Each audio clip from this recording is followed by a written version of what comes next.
नमस्ते विद्यार्थी मित्रों। काव्य 5 धरती की शान, जिसके कवि है पंडित भरत व्यास जी। पंडित भरत व्यास जी हमारे जाने माने गीतकार थे। उसका जन्म 18 दिसंबर 1918 में राजस्थान के चूर गांव में हुआ था। आपने कई गीतों की रचना की है। यह गीत सन 1958 में आई हिंदी फिल्म गांव गौरी से लिया गया है। इस गीत में कवि ने मनुष्य को सबसे बुद्धिमान बताया है। मनुष्य ने अपनी बुद्धि और कठोर परिश्रम के आधार पर जल, स्थल और आकाश में कई उपलब्धियां अर्जित की है।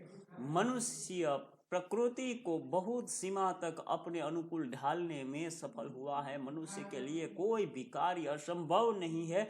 मनुष्य जो चाहे वह कर सकता है, यही भाव काव्य में अंतर्निहित है और यही बात मनुष्य की महानता का प्रमाण है।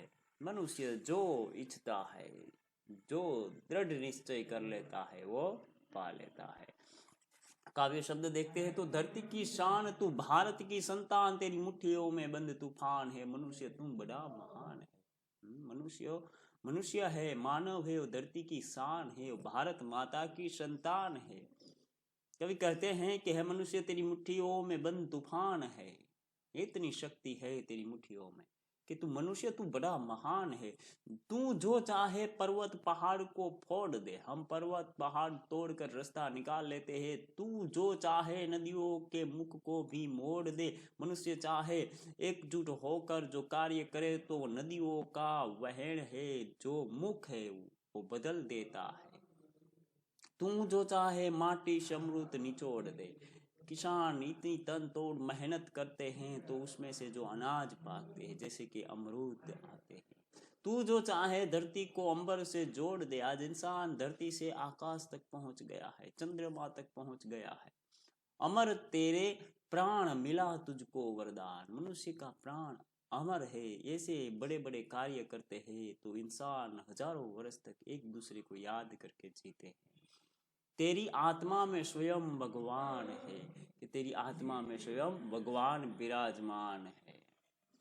नयनों में ज्वाला, ज्वाल तेरी गति में भूचाल। मनुष्य की नयनों में ज्वाला है, एक कार्य करने की एक आग होती है।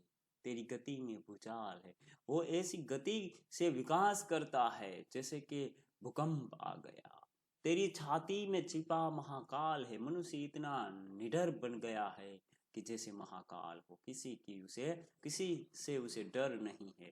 पृथ्वी के लाल तेरा हिमगिरी सा भाल। यहाँ पृथ्वी है, ये जो भारत देश है, वहाँ हिमालय जैसा पर्वत है, इसलिए कहते हैं कि पृथ्वी के लाल तेरा हिमगिरी सा भाल। हिमालय जैसा उज्जवल उज्जवल उसका भाल, उसका भविष्य है। तेरी भ्रुकुटी में तांडव का ताल।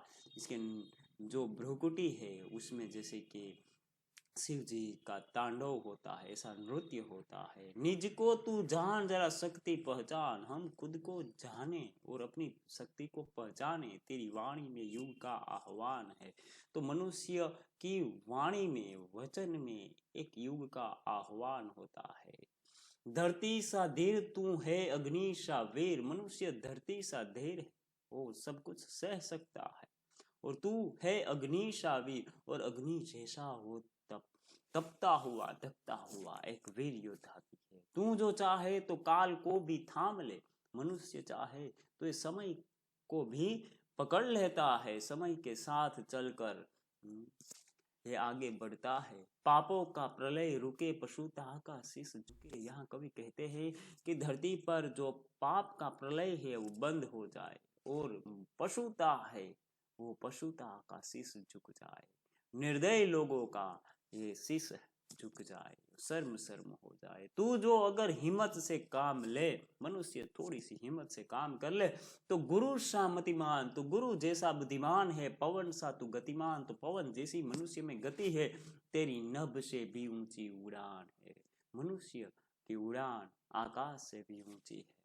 इसके शब्दार्थ देखते हैं तो शान तो वैभव गौरव, मुख तो प्रवाह वह, धरती तो पृथ्वी, धरा अंबर तो आकाश, नभ ज्वाल तो अग्नि, भूचाल तो भूकंप, भाल तो ललाट कपाल, भ्रुकुटी तो भौं, काल तो समय, मतिमान तो बुद्धिमान, मुहावरे इस काव्य में नहीं दिए गए हैं। ये काव्य यहाँ पूर्ण करते हैं। अस्तु विद्यार्थी मित्रों।